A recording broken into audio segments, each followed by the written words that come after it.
দক্ষিণ ভারতের অন্যতম জনপ্রিয় অভিনেত্রী নয়নতারা। ভক্তরা তাকে ভালোবেসে লেডি সুপারস্টার বলেও ডাকেন। তবে এই নামে না ডাকতে সবাইকে অনুরোধ করেছেন তিনি নিজেই। বিনীয় অভিনেত্রী নয়নতারা বরাবরই ছিলেন উচ্চ পারিশ্রমিক প্রাপ্তদের তালিকায়। প্রতি ছবির জন্য প্রায় 10 কোটি রুপি পারিশ্রমিক পেতেন এই অভিনেত্রী।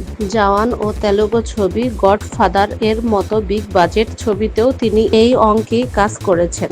তবে 2025 সালে এসে সিনেমার বাজেটের দামটা যেন কমেই গেল। চিরজীবীর নতুন ছবিতে তাকে নিয়ে এমনই এক তথ্য সামনে এসেছে। খবরে জানা গেছে নয়নতারাকে এই ছবির জন্য তার চাওয়া পারিশ্রমিকের তুলনায় 63% কম পারিশ্রমিকে সাইন করানো হয়েছে।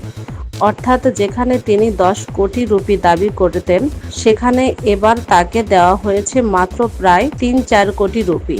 এই সিদ্ধান্তের পিছনে একাধিক কারণ থাকতে পারে বলে ইন্ডাস্ট্রির গুঞ্জন। তার মধ্যে বক্স অফিসে তার সাম্প্রতিক কিছু ছবির পারফরমেন্স প্রযোজকদের হতাশ করেছে বলে মনে করা হচ্ছে। নয়নতারা এখনো এ বিষয়ে প্রকাশ্য কিছু বলেননি। এমন পারিশ্রমিক পতন তার ব্র্যান্ড ভ্যালুতে প্রভাব ফেলতে পারে এমন আলোচনাও হচ্ছে। চিরঞ্জীবীর মতো মেগা স্টারের সঙ্গে স্ক্রিন শেয়ার করে হয়তো আবারও নিজের সুনাম ফিরিয়ে আনবে নয়নতারা। সালমা খান, আমাদের শাহাদাতপুর 25।